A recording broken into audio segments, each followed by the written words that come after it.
అలాగే మరి యొక్క అవకాశం ఇచ్చినటువంటి దైవజనులకు ప్రభుపేట వందనాలు. మరి కూడి వచ్చినటువంటి దైవజనులు కూడా ప్రభుపేట వందనాలు చెల్లిస్తున్నాం. కొద్ది వారమైనా ఆయన వారమైనా హల్లెలూయా. ప్రభు అన్నాడు, ఎక్కడ ఇద్దరు ముగ్గురు నా నామాన్ని వింటారో వారి మధ్యలో నేను ఉంటాను అన్నాడు. హల్లెలూయా. ఏంటి జనాంగం లేదు కదా అని అనుకోవద్దండి. దేవుడు ఉన్నాడా లేదని మనం ఉంటుంది. హల్లెలూయా. జనాంగంతో కాదని మనకు కావాల్సింది దేవుడు మన మధ్య ఉన్నాడా లేదా. హల్లెలూయా. ఇటువంటి దేవుళ్ళరా మరి యొక్క వాక్య భాగం బట్టి ఆయన సన్నిధిలో అని వర్తమానం ఇవ్వాలని నేను అనుకుంటున్నా. ఎందుకంటే ఈ మధ్యకాలంలో మరి జరిగినటువంటి సంభవాలను బట్టి దేవుడు ప్రారంభించినప్పుడు మరి ఆయా స్థలాలలో ఇప్పటికీ 4 స్థలాలలో ఆయన సన్నిధికి వచ్చినటువంటి ప్రాముఖ్యతను చెప్పుకుంటూ వస్తూ ఉన్నాను. దేవుని స్తోత్రం. మరి ఇక్కడ కూడా మరి దేవుడు మరి ఆయన సన్నిధికి ఉన్నటువంటి ప్రాముఖ్యతను గురించి మరి దేవుడు ప్రేరేపించగా మరి ఈ సమయంలో మరి మీ మధ్య మాట్లాడబోతున్నాను. హల్లెలూయా. హల్లెలూయా. పిల్లరా, ఈ లోకంలో ఒక వ్యక్తి జీవితాన్ని మార్చేది, సంతోషింపజేసేది స్థలం ఏదైనా ఉందా? ఒక వ్యక్తి జీవితాన్ని మార్చే స్థలం ఎక్కడన్నా ఉందా? ఒక వ్యక్తిని పరిపూర్ణంగా సంతోషంలో నడిపించే స్థలం ఎక్కడన్నా ఉందా? ఉందండి, ఉంది. హల్లెలూయా. అది దేవుని సన్నిధి మాత్రమే. హల్లెలూయా. హల్లెలూయా. చాలా మంది ఏం చేస్తారంటే ఊరికి వెళ్దామా, ఎంజాయ్ చేసేద్దాం, అరికి వెళ్దామా, చాలా ప్రశాంతమైన వాతావరణం, హ్యాపీగా మరి కొంత సమయాలు గడిపి రావచ్చు, ఆనందంగా గడిపోతాం. కానీ ఆ స్థలాలలో మనకు ఆనందం ఆ క్షణం మాత్రమే. ఆ క్షణం ఉంటుంది, ఆ తర్వాతది ఆ సంతోషం పోతుందండి. తర్వాత మనమ మామూలే. కానీ పిల్లల దేవుని సన్నిధిలో ఉన్నటువంటి సంతోషము, దేవుని సన్నిధిలో ఉన్నటువంటి ఆనందము అది ఎప్పటికీ పోదండి. నువ్వు రావాల్సిన విధముగా దేవుని సన్నిధికి వచ్చినట్లయితే ఆ సంతోషం ఎప్పుడూ నీలో పరిపూర్ణం చెందుతూనే ఉంటుంది. హల్లెలూయా. ఆ ఆనందం ఎల్లప్పుడూ నీ జీవితంలో నువ్వు కలిగి ఉంటుంది. అది నిలిచే ఉంటుంది. దేవునికి స్తోత్రం. హల్లెలూయా. ఎప్పుడైనా మేము హల్లెలూయా చెప్తాం. మరి మీరు ఏ సంవత్సరం తెలియదు. ఏదైనప్పటికీ మరి ప్రభుని మహిమపరచడం కొరకు దేవునికి స్తోత్రం. హల్లెలూయా. ప్రియమైన దేవుళ్ళరా, మరి ఈ లోకంలో అనేక మంచి ప్రదేశాలు ఉన్నాయి, కానీ అవన్నీ మన జీవితాన్ని మార్చవు. అవి మనల్ని ఆనందింప చేయవు, అవి మనల్ని ఆశీర్వదించవు. ఒక్క దేవుని సన్నిధి మాత్రమే మనను ఆనందింప చేస్తుంది, ఆశీర్వదిస్తుంది. హల్లెలూయా. కాబట్టి ప్రియమైన దేవుళ్ళరా, దేవుని సన్నిధికి చాలా ప్రాముఖ్యత ఉన్నది. హల్లెలూయా. హల్లెలూయా. ఎందుకంటే దేవుని సన్నిధిలోనికి వచ్చిన వారు అనేక మంది మన కళ్ళ ముందే అనేక మంది మారుతూ ఉన్నారు. వారి జీవితాలు మారిపోతున్నాయి, వారి పరిస్థితులు మారిపోతున్నాయి, వారి స్థితిగతులు మారిపోతున్నాయి. దొంగలు మంచి వాళ్ళు అవుతున్నారు, వ్యభిచారులు మంచి వాళ్ళు అవుతున్నారు. అవునా కదా?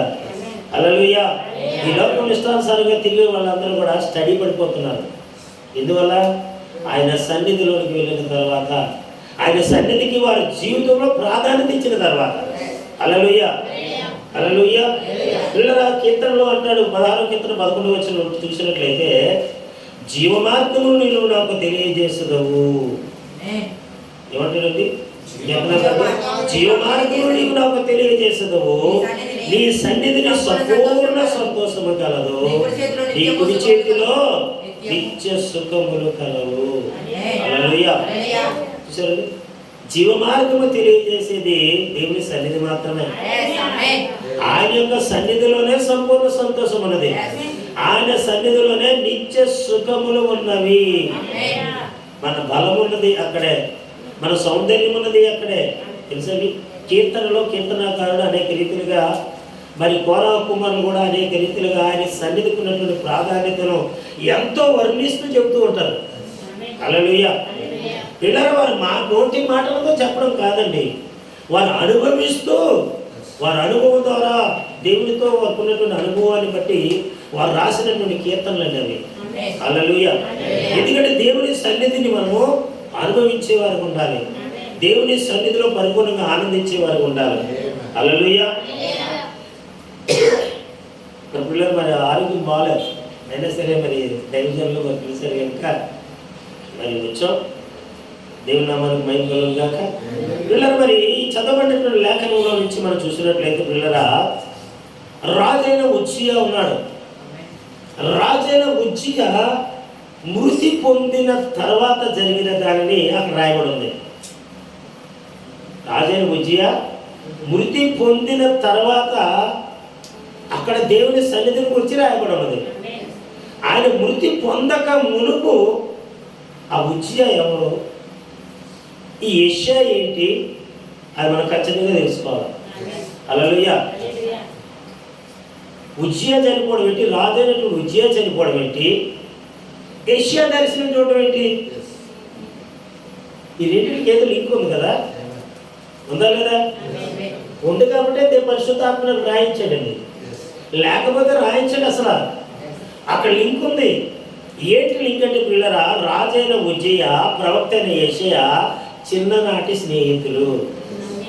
వారి చిన్నతనం నుండి ఇగో ఇటువంటి పిల్లల దగ్గర నుండి, ఇటువంటి పిల్లలుగా ఉన్నప్పటి నుంచి కూడా ఒకే దగ్గర పెరిగినటువంటి వాళ్ళు, ఒకే దగ్గర పెరిగి పెద్ద అయినటువంటి వారు. ఇద్దరు దేవునికి ఇష్టమైన వారే పిల్లరా, ఇద్దరు కూడా దేవునికి ఇష్టమైన వారుగానే ఉన్నారండి. ఉజ్జియాలో ఉన్న స్వభావక సిద్ధమైన మంచితనాన్ని యెషయా చూచి తన హృదయంలో ఉజ్జియాకు ప్రప్రదమైనటువంటి స్థానాన్ని ఇచ్చేసాడండి. హల్లెలూయా. అంటే ఉజ్జియా రాజుగా ఉన్నాడు, అతను చిన్నతనం నుంచి కూడా చూస్తున్నాడు యెషయా. దేవుడు ఉజ్జియాను రాజుగా చేయాలని సంకల్పించుకున్నాడు. యెషయాను దేవుడు ప్రవక్తగా నియమించాలని దేవుడు సంకల్పించుకున్నాడు. కానీ ఇద్దరు కలిసే చిన్నతనం నుంచి వాళ్ళు పెరుగుతున్నారు. అర్థమైందండి? వారు దేవుని యొక్క సంకల్పంలో ఒకరు రాజు, ఒకరు ప్రవక్త. అర్థమైందండి? అయితే ప్రియమైన దేవుళ్ళారా, యెషయా మనసులో ఏంటండి, మరి రాజు అయినటువంటి ఉజ్జియాను ఒక ప్రథమ స్థానం ఇచ్చాడండి తన హృదయంలో. దేవుని కంటే ఎక్కువ ప్రథమ స్థానము ఉజ్జియాకి ఇచ్చాడు. ఎందుకంటే ఉజ్జియాలో ఉన్నటువంటి మంచితనం, ఉజ్జియాలో ఉన్నటువంటి యథార్థత, ఈ ఉజ్జియాలో ఉన్నటువంటి మరి దాన ధర్మాలు, మంచి కార్యాలు, ఇవన్నీ చేస్తున్నాడు తన స్నేహితుడు. ఇద్దరు స్నేహితులు చేస్తూ ఉన్నాడు. తను హర్ట్ అయ్యాడు. ఇటువంటి స్నేహితుడు నాకు దొరకడం ధన్యకరం అనుకున్నాడు. ఇటువంటి స్నేహితుడు నా జీవితంలో దొరకడం చాలా అదృష్టం అనుకున్నాడు. అనుకొని ఏం చేశాడంటే దేవుని కంటే ఎక్కువగా ఉజ్జియాను చూడడం మొదలుపెట్టాడు. హల్లెలూయా. ఉజ్జియాను ఎక్కువగా చూస్తూ ఉన్నాడండి. ఉజ్జియాని తన మనసులో నిలుపుకున్నాడు. ఇంకా చెప్పాలంటే పిల్లరా, ఉజ్జియా యెషయాకి హీరో. ఉజ్జియాకి ఏంటండి, ఉజ్జియా ఏంటండి హీరో, యెషయాకి హీరో ఏంటండి, హీరో అండి. తను తానుగా మర్చిపోయాడండి. అయ్యో నేను ప్రవక్తని, నన్ను దేవుడు ప్రవక్తగా ఎన్నిక చేసుకున్నాడు కాబట్టి నేను యెహోవా ఎలాగ సెలవించుచున్నాడన్న మాట ప్రకారం నేను జీవించాలి, ఆ మాట ప్రకారం నేను నడిచి వెళ్ళాలి అన్న సంగతి మర్చిపోయి తనను తానుగా ఏం చేసింది, మర్చిపోయి తన ఆలోచనలోనూ తన మనస్సులోనూ తన తలంపులలోనూ తన ప్రతి కదలికలోనూ ఉజ్జియానే చూస్తూ ఉన్నాడండి. ఉజ్జియానే చూస్తూ ఉన్నాడు. ఉజ్జియా గొప్ప హీరోగా ముద్రించబడిపోయాడు యెషయా హృదయంలో. ఇక అర్థమవుతుందా? హల్లెలూయా. పిల్లలు, యెషయాని దేవుడు తన పని నిమిత్తం వాడుకొనుచున్నా యెషయా మనసులో మాత్రం దేవుడి కంటే ఉజ్జియాకే ప్రథమ స్థానం ఇచ్చాడు. మంచివాడైన ఉజ్జియాని యెషయా మర్చిపోలేకపోతూ ఉన్నాడు. ఇంకో విషయం తెలుసండి, యెషయా ఇంటి వారి కంటే ఉజ్జియాకి ఎక్కువ ప్రిఫరెన్స్ ఇచ్చాడండి తన జీవితంలో. వాళ్ళ ఇంట్లో వాళ్ళకంటే ఉజ్జియాకే ప్రిఫరెన్స్. ఉజ్జియా ఏం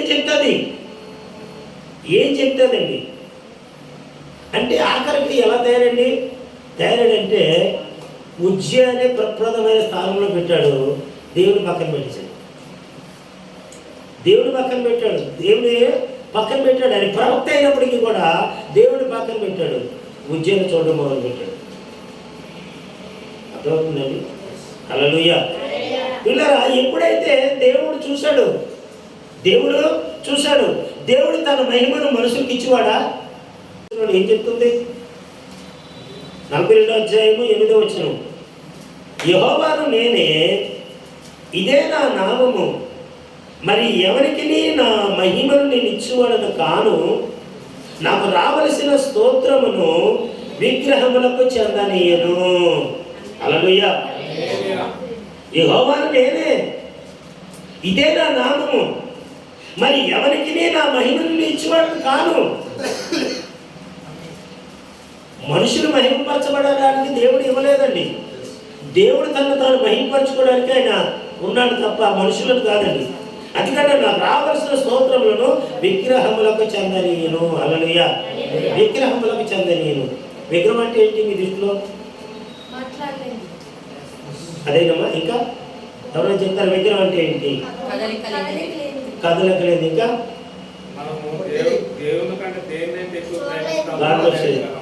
పాస్ గారు చెప్పాడు, బాగా చెప్పారు. దేవుని స్తోత్రం. హల్లెలూయా. విగ్రహారాధన అంటే ఏంటో తెలుసా పిల్లరా?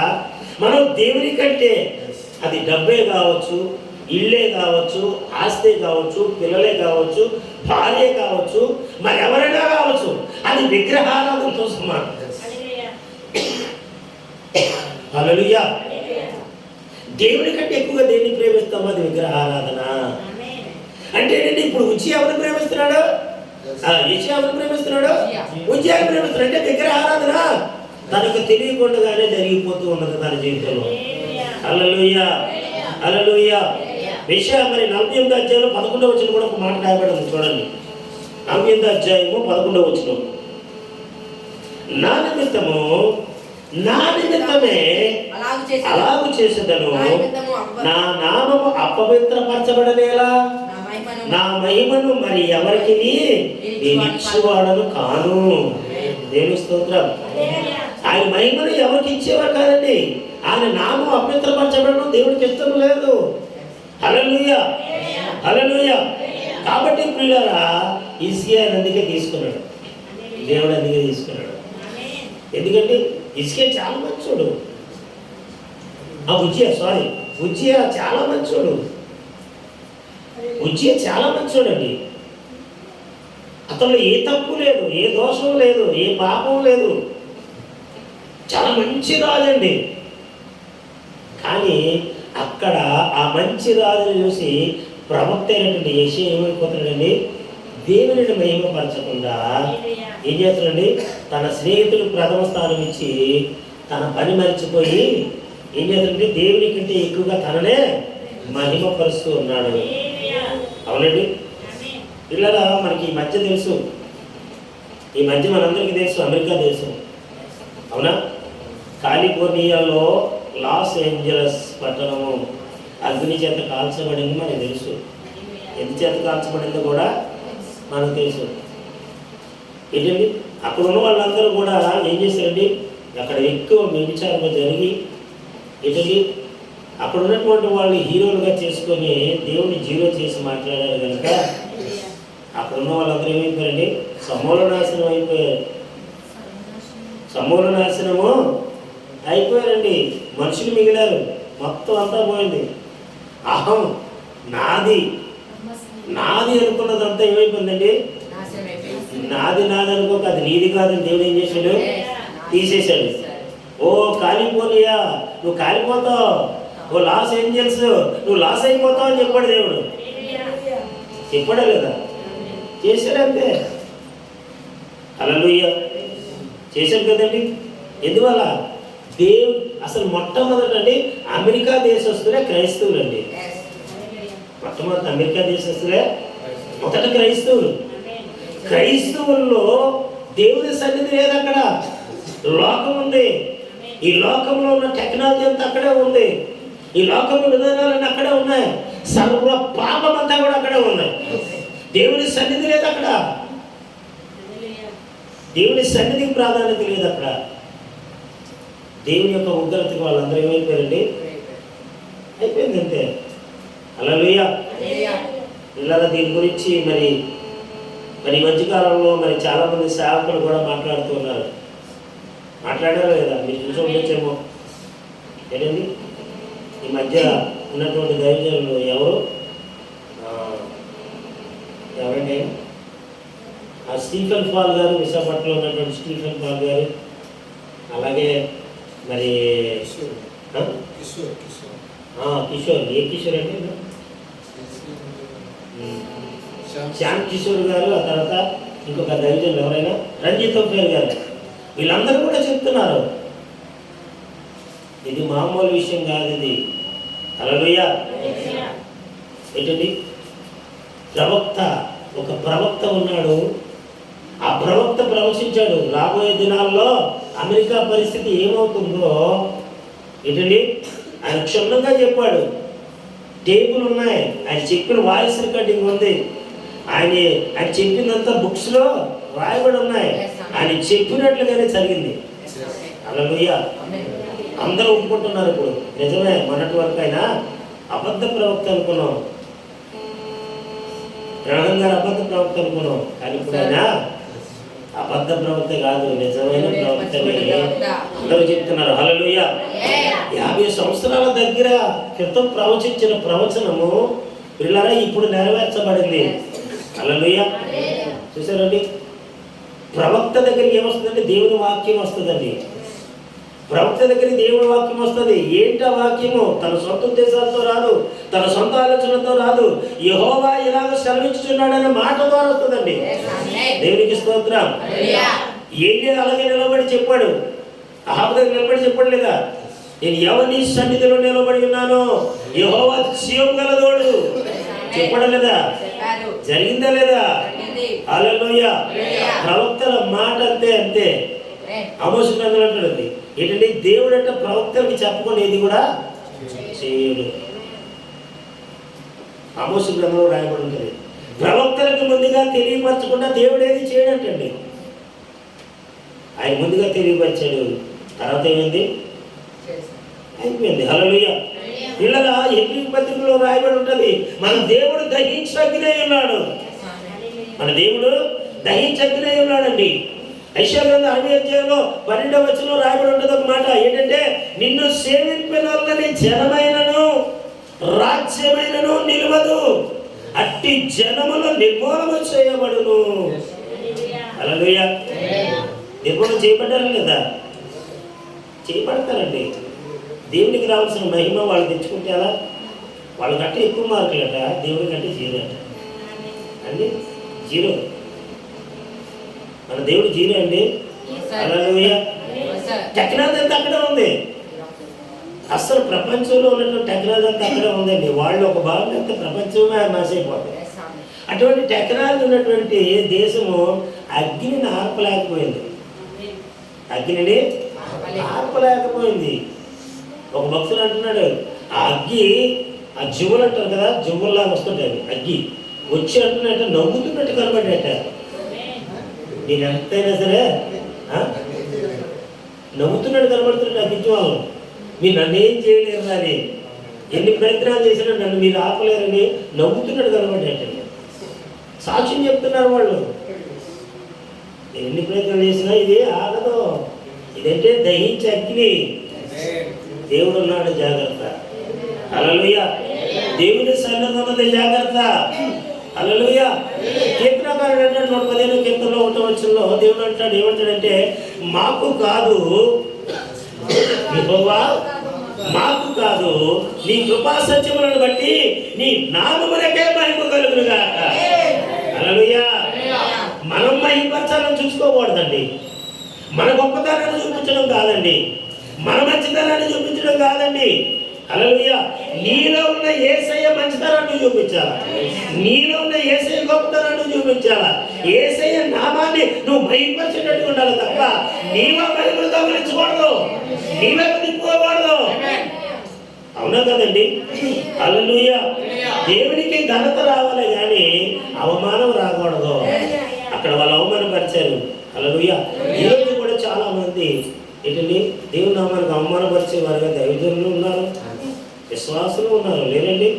వారిని బట్టి దేవుడు అంటాడు ఏంటంటే మిమ్మల్ని బట్టే కదా నా నామము అన్ని జనాంగం మధ్య ఏమవుతుంది దూషింపబడుచున్నది. మిమ్మల్ని బట్టే కదా నా నామం అన్ని జనాంగం మధ్య దూషింపబడుచున్నది. హల్లెలూయా. పిల్లల దేవుని సన్నిధి ఎప్పుడైతే ఉజ్జియా చనిపోయాడో ఏంటండి వెంటనే దేవుడు ఎక్కడ తీసుకెళ్ళండి? దేవుని సన్నిధిలోనికి, దర్శనములో దేవుని సన్నిధికి తీసుకెళ్ళాడండి. హల్లెలూయా. దర్శనము ద్వారా దేవుని సన్నిధికి తీసుకెళ్ళాడు యెషయాని. ఎందుకంటే యెషయా ఏ స్థానంలో ఉన్నాడో, ఎక్కడున్నాడో, అతడి స్థితిగతులు ఏంటి, అతడి పరిస్థితి. హల్లెలూయా. ఇలా ఈ సేవకులే చాలా మంది ఈ సేవకులు అబద్ధ ప్రవక్త అన్నారు. ఈ సేవకులు ఈరోజు ఆయనే నిజమైన ప్రవక్త అన్నారు. చూసారా? మామూలుగా వినేవాళ్ళు కొంతమంది ఉండరు. జరగాలేదో జరగాల, జరిగితేనే సెటిల్ చేయబడతారు. హల్లెలూయా. జరిగితేనే సెటిల్ చేయబడతారు. జరగకపోతే మాత్రం అప్పుడు మేమే గొప్ప, మేమే దెబ్బ, మేమే మేమే మేమే మేమే మహిమ రావాలి. మేము వెళ్ళి ఉంటే కరెక్ట్, మేము వెళ్ళి ఉంటే కరెక్ట్, మేము చేసిందే కరెక్ట్, మేము చేసిందే కరెక్ట్. మీరు ఈ సార్వత్రిక సంఘం అంతా ఏమైపోవాలి భూమి మీద ఉండేది. బాప్టిస్టు నుంచి బాప్టిస్ట్ నేనే గొప్ప అంటాడు, పెద్దగోస్తు నుంచి పెద్దగోస్తు నేనే గొప్ప అంటాడు, లోదర నుంచి లోదర నేనే గొప్ప అంటాడు. ఇలాగ రకరకాల వాళ్ళు మేము గొప్ప, మేము గొప్ప. మా దగ్గర నుంచే పర్లోకం అంటాం, మా దగ్గర నుంచే పర్లోకం. ఏముంది? ఏముందండి? మా దగ్గర నుంచే, మా దగ్గర నుంచే. దేవుడు ఏమైనా అగ్రిమెంట్ రాసిచ్చాడు నీకు? ఓ బాప్టిస్టా, మీ దగ్గర నుంచే నేను పరలోకం తీసుకెళ్తానని దేవుడు ఏమైనా అగ్రిమెంట్ రాసిచ్చాడా? ఇవ్వలేదు కదా. హల్లెలూయా. పిల్లరా, దేవుని మార్గమైన వాక్యాన్ని ఇచ్చాడండి. దేవుడు నేనే మార్గమును సత్యమును జీవమై ఉన్నాను అన్నాడు. ఈ వాక్యాన్ని వెతికిన వారు, వాక్యాన్ని అనుసరించిన వారు, వాక్య ప్రకారం జీవించిన వారు పరలోకం వెళ్తారు. సేవలు చూసేవాళ్ళు, గొప్ప గొప్ప వాళ్ళు చూసేవాళ్ళు ఎవరో పరలోకం వెళ్తారు. వాక్యాన్ని చూడు, నువ్వు పరలోకం వెళ్తావు. హల్లెలూయా. దేవుని సన్నిధికి వెళ్ళాడు. వెళ్తుండగానే మొట్టమొదట ప్రభువునే చూశాడండి యెషయా. మొట్టమొదట ఎవరు చూశాడు? ప్రభువుని చూశాడు. తర్వాత దేవదూతలను చూశాడు.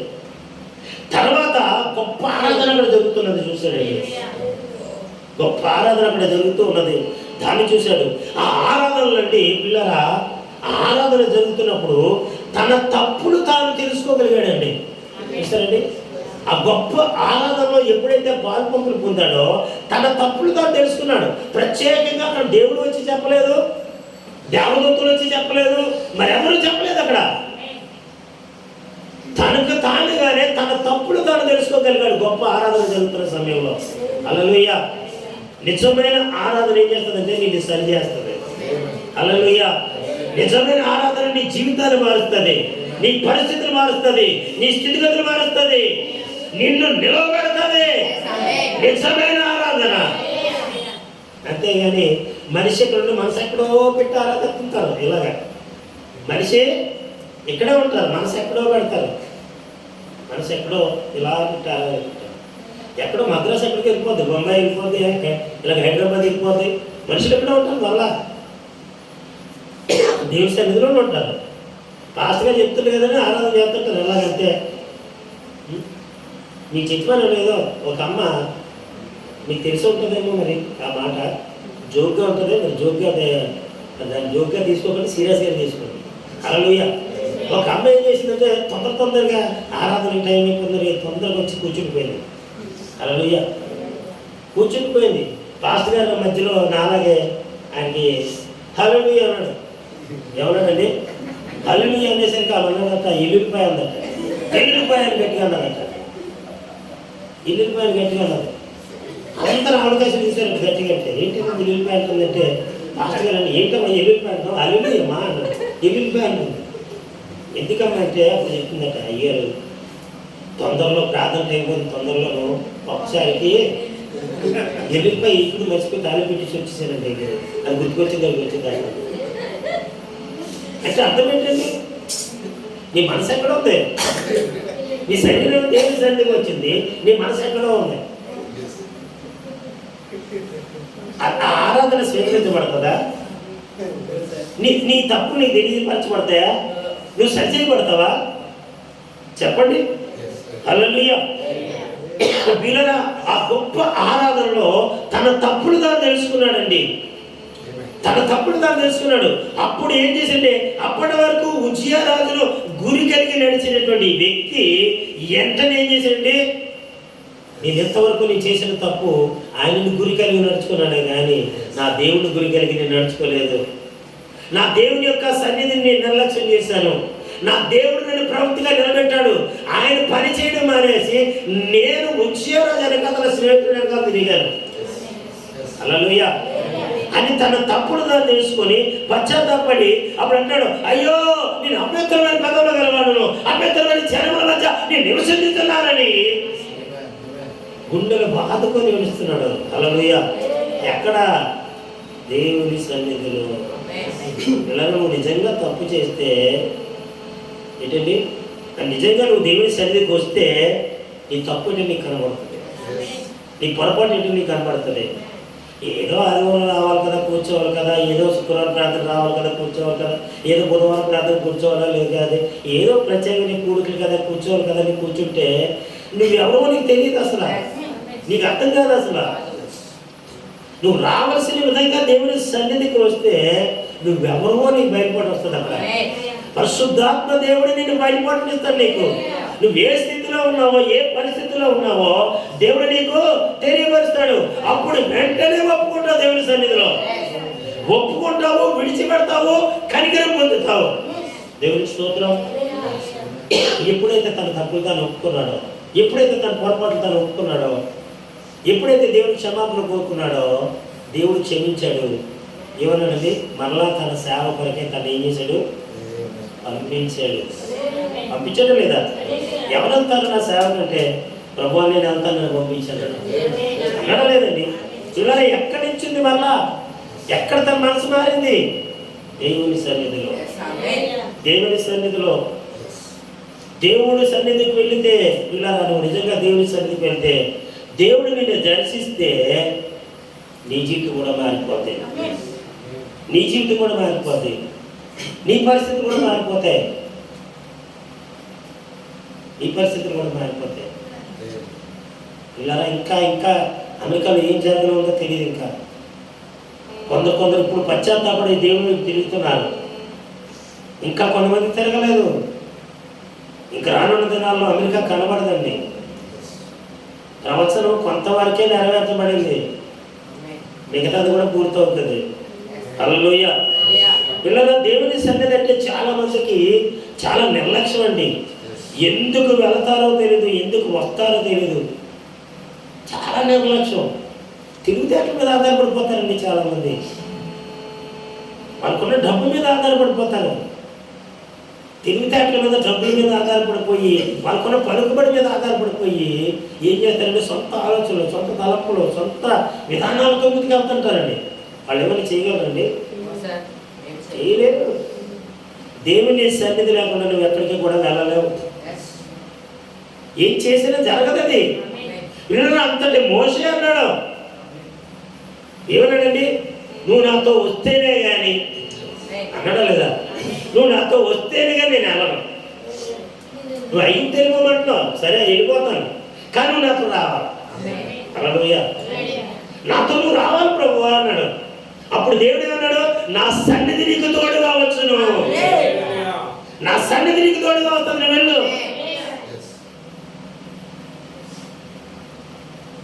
అంత భక్తిగా అన్నాడు. మరి మనం చేసిన భక్తి ఎంత? మనం చేసిన భక్తి ఎంతండి? దేవుని సన్నిధిలో మనం ఎలా ఉన్నాం చెప్పండి. 2024లో దేవుని సన్నిధికి ఎంత ప్రాధాన్యత ఇచ్చాం? ఈ 2025లో ఏం మార్పులు జరిగాయి నీ జీవితంలో? డిసైడ్ చేసుకున్నావా? ప్రభా 2025 నుంచి అస్సలు నీ సన్నిధికి రాను ప్రభా, ఎక్కడెక్కడికో తిరుగుతాను ప్రభా, ఇష్టం వచ్చినట్టు జీవిస్తాను ప్రభా, నా సొంత ఆలోచన మేరకు ఎక్కడికెక్కడికో వెళ్ళిపోతాను ప్రభా. ఎల్లో అగాలు ఉంది అక్కడ. ఇల్లు అక్కడ నరకం ఉంది. నువ్వు ఈ లోకంలో ఎక్కడికైనా వెళ్ళు, నరకాన్ని మాత్రం వెళ్ళొద్దన్నాడు. హల్లెలూయా. ఈ లోకంలో దేన్నైనా పోగొట్టుకో, పరలోకాన్ని పోగొట్టుకోవద్దు. నీ కాన్సెప్ట్ ఏంటి అసలు? దేవుని నమ్ముకొని పరలోకం వెళ్దామన్నా, లేక ఈ లోక సంపాదన సంపాదించుకుందామన్నా? దేవుని సన్నిధికి ప్రాధాన్యత ఇచ్చేవాడు లేరండి. హల్లెలూయా. చాలా మంది పిల్లరా ఏంటండి, దేవుని సన్నిధికి వెళ్తే ఏం ప్రయోజనం ఉంటుందని లెక్కలేసుకునే వాళ్ళు ఉంటారు చాలా మందికి. ఈ రోజు వెళ్తే ఏముంది, లేదు ఇదిగో ఈ పనికి వెళ్ళిపోతే ఏంటండి. మా చర్చలో ఒక ఆయన ఉన్నాడు, ఏ అబ్బాయి నువ్వు రాలేదంటే గారండి 50 రూపాయలు ఇస్తానండి. పక్కనే ఒక హాస్పిటల్ తీసుకెళ్తానండి ఆటో డ్రైవర్. ఏమన్నాడంటే 1000 రూపాయలు ఇస్తాను వాసుకండి. అసలు 1000 రూపాయలు ఎవరు అసలు ఇస్తానన్నాడండి. అర్జెంట్ కేసు అది. వెళ్ళిపోయాడు. 1000 రూపాయలు కక్కులు కూడా వెళ్ళిపోయాడు. ఏంటండి 1000 రూపాయలు కక్కులు కూడా వెళ్ళావు, మంచిదే, డబల్ అయిపోతుంది తర్వాత. ఇవ్వాల్సిన ప్రాధాన్యత నువ్వు దేనికో ఇస్తే అలా. నీకు ఒక్కరితో కాదు కదా ఇది. నీకంటూ కుటుంబం ఉంది, నీకంటూ బిడ్డలు ఉన్నారు. నువ్వు చేసే భక్తి నీ బిడ్డలకు ఆధారం కావాలండి. నువ్వు సంపాదించే ఆస్తి కాదండి. మనం సంపాదించే ఆస్తి కాదండి బిడ్డలకు వచ్చేది. మనం చేసే భక్తి మన బిడ్డలకు ఆధారం అయ్యి ఉంటుందండి. కాబట్టి నువ్వు ఖచ్చితంగా దేవుని సన్నిధికి ప్రాధాన్యత ఇవ్వవలసిందే.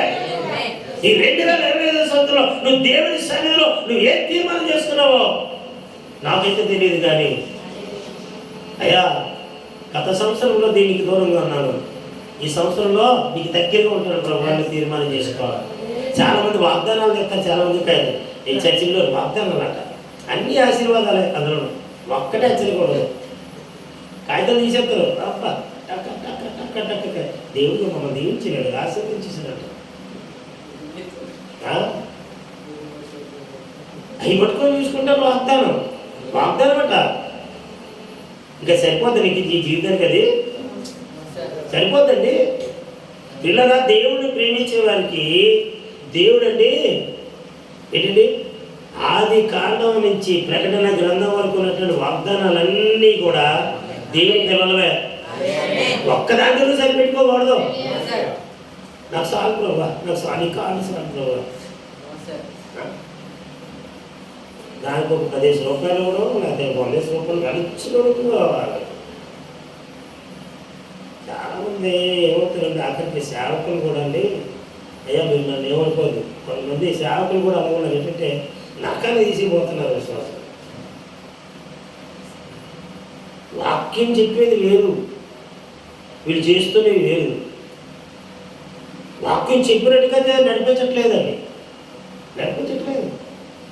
వీళ్ళు సొంత పద్ధతులు, సొంత విధానాలు అవన్నీ కూడా చేసుకుని ఏం చేస్తున్నారు, అవి ప్రకారం వాటిగా వాళ్ళు నడిపిస్తున్నారు ఈరోజు. హల్లెలూయా. పిల్లలకు దేవుని ఇచ్చి పిల్లల దేవుని సన్నిధి గుర్తించలేకపోతున్నారు, దేవుని సన్నిధికి నుండి దూరంగా పారిపోతున్నారండి. ప్రసంగి భక్తుడు అంటాడు, నీ దేవుని మందిరమునకు పోయినప్పుడు నీ ప్రవర్తన ఎలా ఉందో జాగ్రత్తగా చూసుకోవాలి. జాగ్రత్తగా చూసుకో. బుద్ధిహీనులు అర్పించినట్లుగా బలి అర్పించడం కంటే సమీపించి ఆలోచించడం శ్రేష్టము. వారు తెలియక దుర్మార్గ పనులు చేస్తారు. నువ్వు దేవుని సన్నిధిని ఆలోచనగా పలుకుటకు నీ హృదయంలో త్వరపడని ఇక నీ నోటిని కాచుకొనుము. దేవుడు ఆకాశం ఉన్నాడు, నీవు భూమి మీద ఉన్నావు, కావున నీ మాటలు కొద్దిగా ఉండవలను. హల్లెలూయా. నువ్వు దేవుని సన్నిధిలో ఉన్నావు, నీ ప్రవర్తన ఎలా ఉండాలి, నీ ప్రవర్తన జీవితం ఎలా ఉండాలండి, జాగ్రత్త చూసుకోమంటున్నాడు. నీ ప్రవర్తన చూస్తున్నావా, చూసుకుంటున్నావా లేదా? పిల్లరా, మరి ఒక భక్తుడు చెప్పాడు ఏమనండి, దేవుని సన్నిధిలో 3 రకాల బ్యాచ్లు ఉంటాయట. 3 రకాల బ్యాచ్ వాళ్ళు ఉంటారట. ఎవరు? విశ్వాసులు, అవిశ్వాసులు, వేషధారులు. సంఘంలో ఎంతమంది ఉంటారండి? సంఘంలో 3 బ్యాచీలు: విశ్వాసి, అవిశ్వాసి, వేషధారి. విశ్వాసం ఏం చేస్తుందండి? వాక్యాన్ని అనుసరించి నడుస్తారు. అవిశ్వాసం ఏం చేస్తారండి? వాక్యాన్ని అసలు నమ్మరు. అలాగే చెప్తారంటే పాస్టర్ గారు పని పాట అలాగే చెప్తారు, మన పనులు మనం చేసుకుందాం, మన పనులు మనం చేసుకుందాం. అవిశ్వాసం వాళ్ళు అంటే ఇంకా చాలా విషయాలు ఉన్నాయి, కానీ సింపుల్గా చెప్తున్నాను. వేషధారులు ఎవరో తెలుసండి, లాస్ట్ గా దాని గురించి ఎంతో భక్తి ప్రదర్శిస్తారు. అయ్యండి అందరూ అయ్యా అమ్మ ఎంత భక్తో, చర్చిలోకి వచ్చేసరికి అసలు సినిమాలు ఉంటే ఆస్కార్ అవార్డులు ఇడికి వచ్చేస్తాయి. సినిమాలు ఉంటే మంచి అవార్డులు ఇడికి వస్తాయి, గొప్పగా నటిస్తారండి. బయటికి వెళ్ళిన తర్వాత వాళ్ళు విశ్వరూపాలు చూపిస్తారు.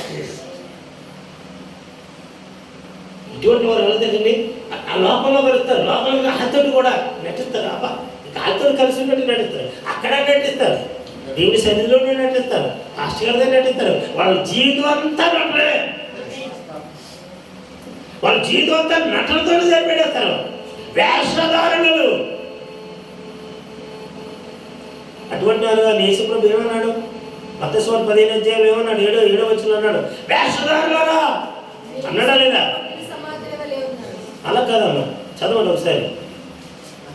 మత్తయి 15 7 వచనం చూడండి ఒక్కసారి. ఇంకా కిందకి రా, శిష్యులు చేతులు కడుక్కోకుండా భోజనం చేస్తున్నారు. కిందకి రా బాబు, కావాలా?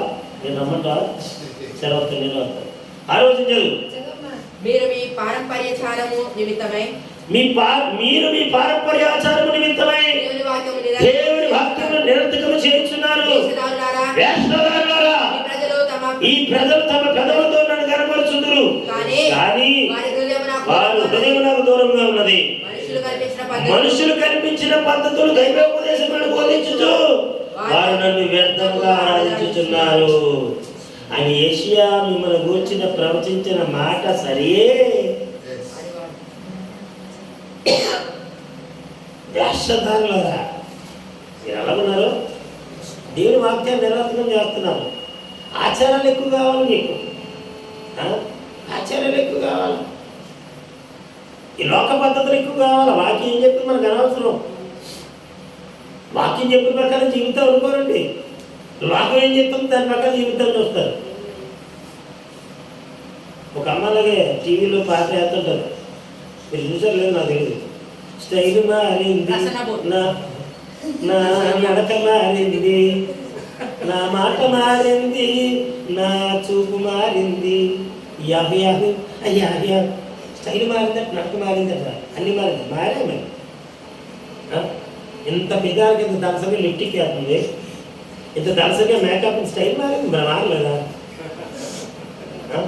ఈ సువ్వు దిగిపోతాడు భయం, ఎంత బరువు పెడతారు, ఎంత బరువు. స్టైల్ మారింది, నడక మారింది, అన్నీ మారాయి. పలసన వస్త్రాలు వేసుకుంటున్నారు క్రైస్తవులు. నన్ను క్షమించండి అమ్మా, ఆడ స్త్రీలరా, బిత్తిరి జాకెట్ వేసుకుంటున్నారండి, ఎంత ఘోరం అండి. క్రైస్తవులు వెళ్ళండి, ఎవడన్నా వచ్చి ఎలాగంటే దాన్ని దిగిపోతాయి ఆ జాకెట్. అవునా కదా చెప్పండి, ఇది ఆ స్టైల్లా? ఇదేంటండి ఫ్యాషను? ఇంతే ఇంతే ఇంతే, ఎంతకంటే ఎక్కువ ఉండదండి. నేను చూశాను, ఆ వెనకాదలు 10 మంది మగవాళ్ళు నిలబడి అలా చూసుకుంటారు. ఇంత ఎకరాలు బండిల్లోనే వెనకాల ఉండిపోతాడు, ఆ చూసుకోవడం కోసం వెనకాల ఉండిపోతాడు. ఎంత పాడు చేస్తుంది ఆడవాళ్ళు, మగవాళ్ళందరూ పాడు చేశారు. చేద్దడం లేదా చెప్పండి? వాళ్ళ స్టైలు, వాళ్ళ జీవితం ఒళ్ళంతా బయట పెట్టుకుంటున్నారు. అవునా కాదండి? ఎంత ఘోరం అండి. హల్లెలూయా. పిల్లలు నటన ఎక్కువైపోయిందండి. నటించే వాళ్ళు ఎక్కువైపోయారు, వేషధారులు ఎక్కువైపోయారు. దేవుని సన్నిధికి ఉన్నటువంటి విలువ వాళ్ళకి తెలియటం లేదు. దేవుని సన్నిధిలో నటిస్తూ ఉన్నారు చాలా మంది. ఆ నటనా జీవితమే శాశ్వతం అనుకుంటున్నారు. కొంతమంది ఉన్నారు, కొత్త భాషలు వచ్చారనుకోండి, మన చర్చికి ఎవరైనా కొత్త భాష తీసుకొచ్చారనుకోండి, మన భాష గారి దగ్గర అయితే చెప్పరు. ఏమని పాస్టర్ గారు అండి మాకు ఎలా ఉందో సమస్య అని చెప్పరు. ఎందుకంటే నీ సంగతి పాస్టర్ గారు తెలుసు కాబట్టి. అమ్మా నువ్వు సరిగా ఉంటే నీకేం కాదమ్మా, అంతా బాగా జరుగుతుంది. అమ్మాయి చెప్తారు పాస్టర్, మన పాస్టర్ అయితే. ఇంకో కొత్త పాస్టర్ అయితే, ఓ సిస్టర్ అలా జరిగిందా, ప్రార్థన చేద్దాం, దేవుడు సేవ చేస్తాడు. అమ్మాయికి తెలియదు కదా, నీ గురించి తెలియదు కదా, తెలుసా? అని తెలియదు నీ గురించి, నీ స్టోరీ అంటే తెలీదు, నీ నటన అయితే తెలియదు, వేస్తాను తెలియదు. ఆయనకి తెలియగట్టాడు. సహోదరి నీకోసం ప్రార్థన చేస్తారండి, పాప గట్టి ప్రార్థన చేస్తాడు. గట్టి చేయండి పాస్టర్ గారు, గట్టి చేయాలట. నీ గట్టి చేతి కొట్టి నమ్మ చేతి కొట్టి ప్రభువులే గారు పిలుస్తున్నాడు అంటే గట్టి చేతి ప్రభు అంటాడా? ఇలా తిండా ఎలా లేదండి. దేవుడి సన్నిధి అంటే వేషధారణ. అలాంటి గుంపు ఉందని దేవుడు ముందే తెలిసి బైబిల్లో రాయించాడండి. తెలుసా? మీరు చదివారు లేదు నాకు తెలియదు దైవజనులరా. చూడండి ఒకసారి ఏజ్కేలు గ్రంథం 33వ అధ్యాయము, ఏజ్కేలు గ్రంథము 33వ అధ్యాయము 30వ వచనం నుంచి 33వ వచనం చదవండి. మరియు నరపుత్రుడా, తీసారండి 33వ అధ్యాయం, ఏజ్కేలు గ్రంథం 33వ అధ్యాయం 30వ వచనం నుంచి 33వ వచనం. మరియు నరపుత్రుడా, ఈ జనులు గోడ దగ్గరను ఇంటి ద్వారములందును నిలబడి నిన్ను గురించి అంటే దేవుడి గురించి మాట్లాడతారట. ఎక్కడ? గోడల దగ్గరనా ఇంటి ద్వారబంధం దగ్గర కూర్చొని దేవుడి గురించి మాట్లాడతారట. మాట్లాడుదురు, ఒకరినొకరు చూచి పోదారండి, దేవుడి యొద్ద నుండి బయలుదేరు మాట ఎట్టితో చూద్దామరండి అని చెప్పుకుంటారు. దేవుడి దగ్గరికి వెళ్దామని అంటారా? దేవుడు ఏం మాట్లాడతాడు? ఈ రోజు చూద్దామండి. నా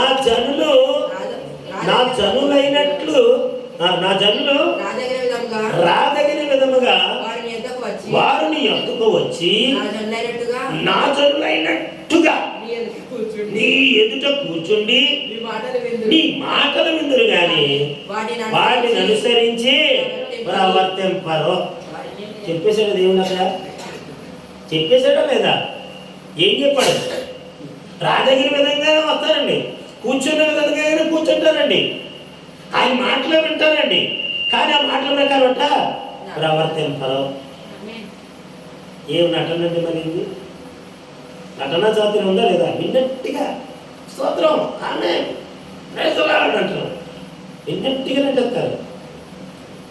ఒక్కొక్కరు కొత్త వాళ్ళతో ఊగిపోతుంటారు మనుషులు. నటన పైన ఆయన వస్తున్నాడు, ఆయన దగ్గర నటించలేవు. ఆయన మహాచక్రవర్తి, మహానటి చక్రవర్తి. ఆయన దగ్గర నువ్వు నటిస్తే చదవదావు, ఆయనకి అన్నీ తెలుసు. హల్లెలూయా. మీ పాస్టర్ గారికి పాస్టర్లు తెలియదు మన నటనలో, కానీ ఆయనకి తెలుసు అన్నీ. అవునా కదా? వారి నోటితో ఎంతో ప్రేమ కనపడుతురు కానీ వారు హృదయముల లాభం అపేక్షించుతున్నది. దేవుడి దగ్గరికి వెళ్తే ఏంటి మనకి? దేవుడి దగ్గరికి వెళ్తే ఏంటి వస్తుంది మనకి? ఈరోజు పాస్టర్ గారు పిలిచారు, ఏంటి వస్తుంది? ఏంటి? లాభం అపేక్షించుతురు. నీవు వారికి వాద్యము. సేవకుడు ఎలా ఉంటాడంట చెప్తున్నాడు. సేవకుడు ఎలా ఉంటాడో చెప్తున్నాడు ఇక్కడ. ఏమని? నీవు వారికి వాద్యము బాగుగా వాయించుచు మంచి స్వరము కలిగిన గాయకుడిగా ఉన్నావు. పాస్టర్ గారు ఎలా ఉన్నాడంట? మంచి సూపర్ సింగర్గా ఉన్నాడు, మంచి స్వరము కలిగినటువంటి గాయకుడిగా ఉన్నాడు, పాటలు పాడుతున్నాడు. వారు నీ మాటలు విందురు గాని, పాస్టర్ గారితో చెప్తున్నాడు దేవుడు, వారు నీ మాటలు విందురు గాని వాటిని అనుసరించి నడుచుకొనరు. అయినను ఆ మాట నెరవేరును. స్తోత్రం. అయినను ఆ మాట నెరవేరును.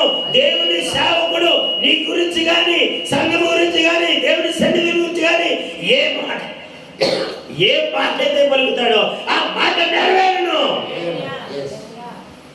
ఆ మాట నెరవేరును. ఇంకేమంటున్నాడండి? అది నెరవేరగా ప్రవక్త యొక్కడు తమ మధ్యనుండునని వారు తెలుసుకుందరు. తెలుసుకున్నారు లేదు? ఈరోజు అనేక మంది సేవకులు తెలుసుకున్నారు. ప్రవక్త మీడియం మ్యాన్ ప్రణవం అని గొప్ప ప్రవక్త ఉన్నాడని తెలుసుకున్నారు. ముందు నమ్మలేదు, తెలుసుకున్నారు. హల్లెలూయా, హల్లెలూయా. దేవుని సన్నిధికి అంత ప్రాధాన్యత ఉందండి. దేవుని సన్నిధికి అంత ప్రాధాన్యత ఉంది. అయ్యా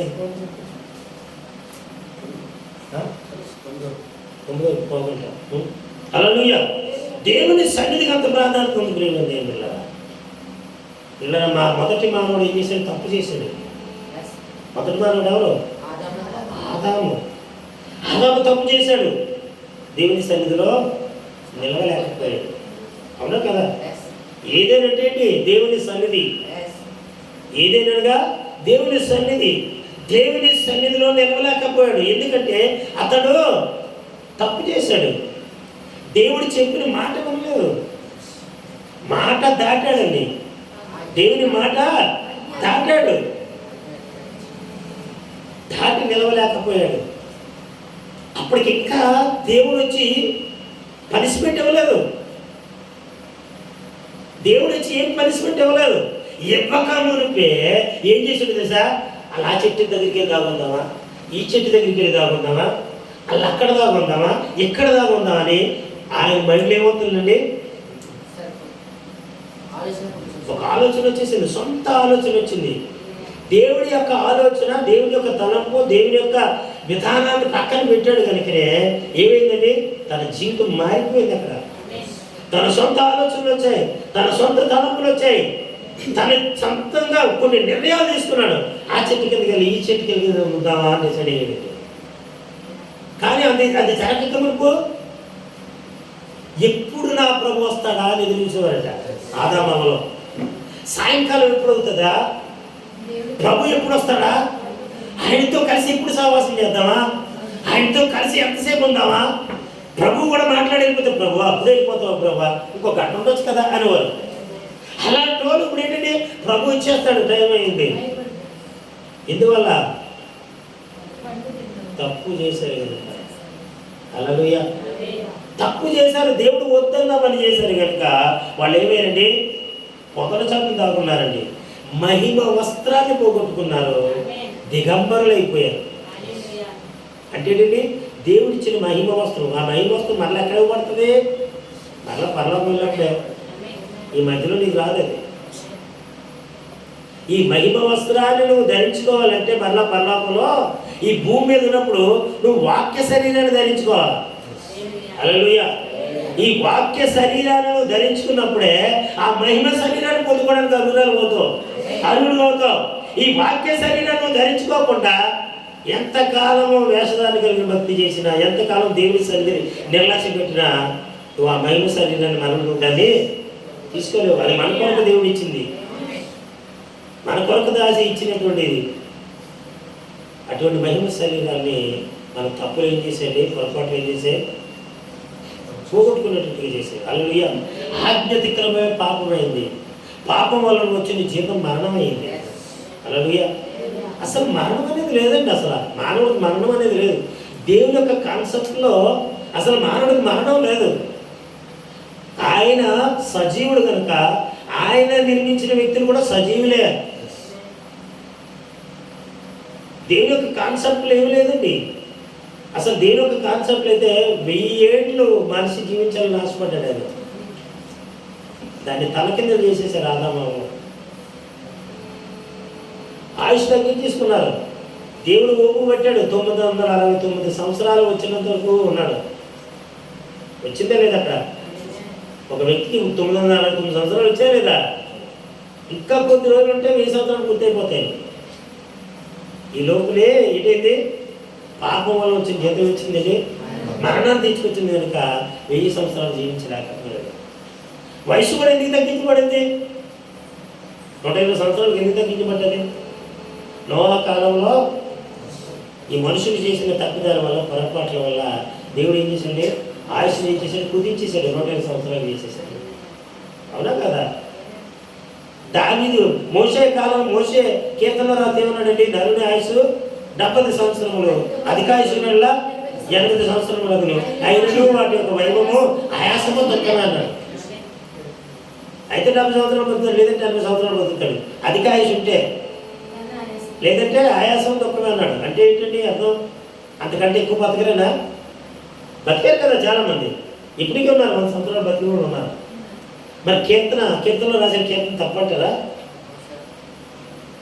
80 సంవత్సరాలతో చనిపోవాలి కదా, మరి 100 సంవత్సరాలు బతికారు అంటే కీర్తన తప్ప కాదండి, తప్పు కాదు.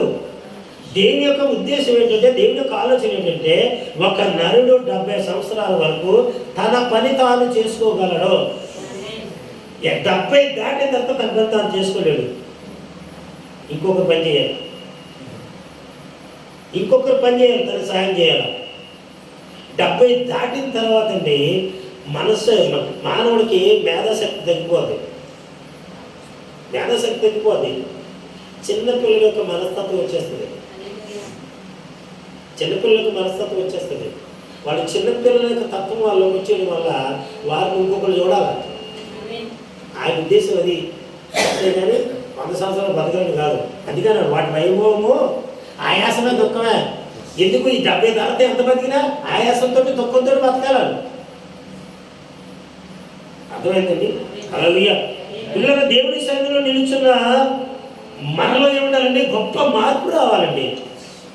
నీ మాటలో మార్పు రావాలి, నీ చూపులో మార్పు రావాలి, నీ ప్రవర్తనలో మార్పు రావాలి, నీ జీవితం అంతా కూడా మార్పు రావాలి. మార్పు రావాలి. మార్పు రావాలంటే నువ్వు దేవుని మీద భయభక్తులు కలిగి జీవించాలి. హల్లెలూయా. జీవించాలండి.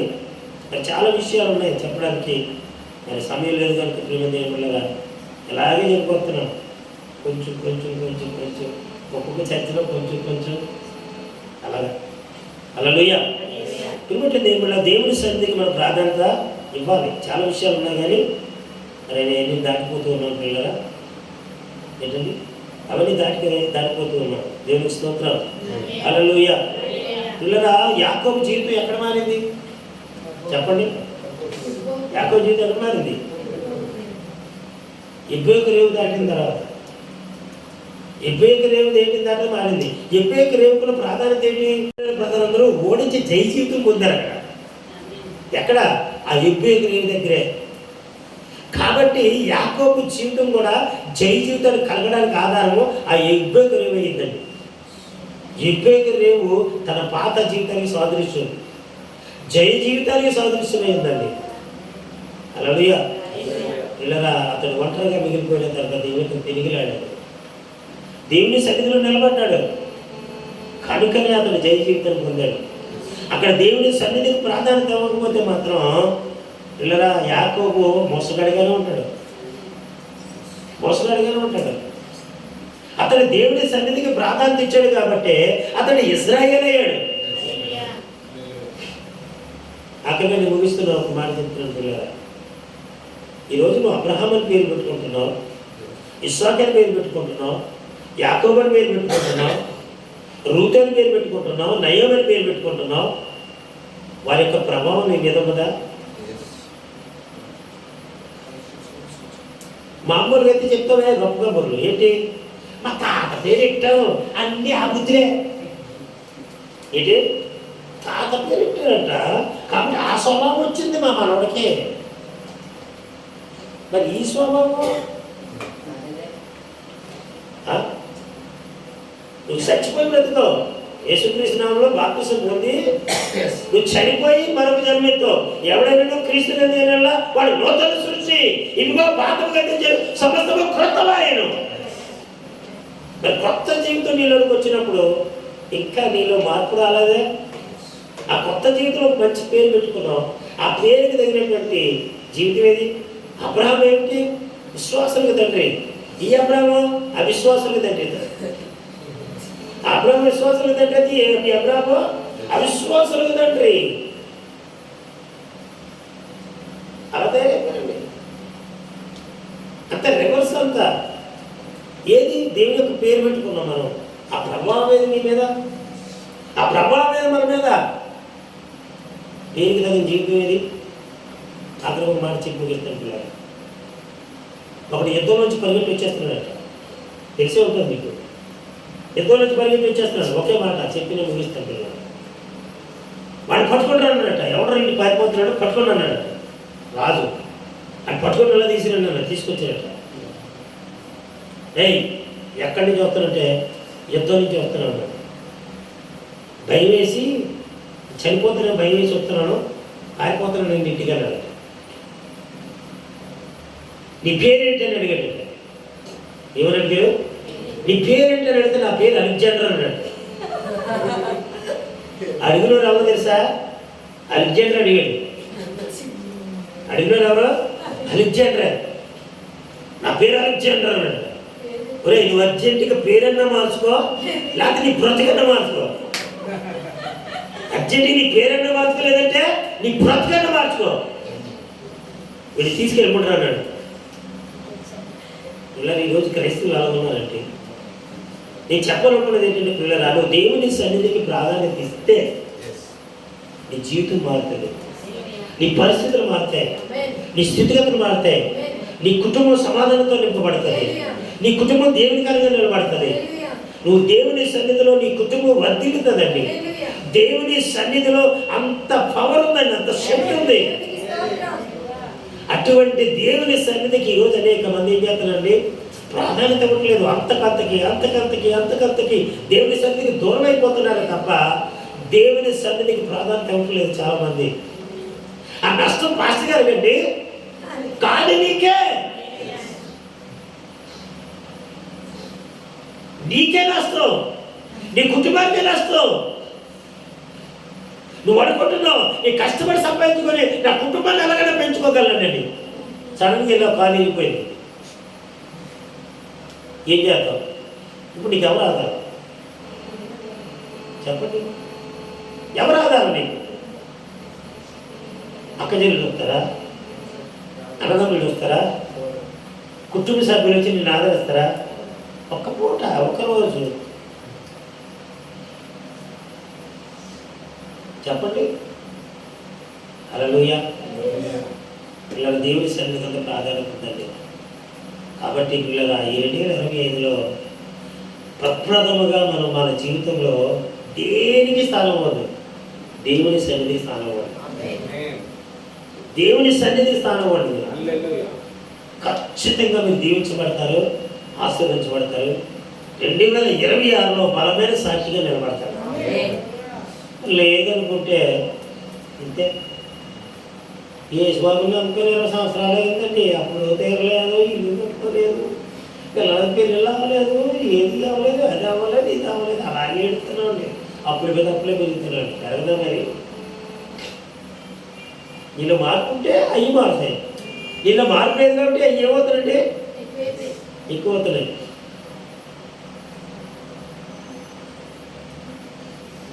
మారు మనసు నందని ఆ తీరును, జీవగ్రంథమందు లేని పేరును. మారు మనసు నందని ఆ తీరును, జీవగ్రంథమందు లేని పేరును. అసహించుకొనును ద్వేషించును, అసహించుకొనును ద్వేషించును. ఎరుగుననుచు యేసు నిన్ను ఎంచును భాషించును, ఎరుగుననుచు యేసు నిన్ను ఎంచును భాషించును. మార్పు లేని క్రైస్తవుండా తీర్పు దినము దాగలేవురా.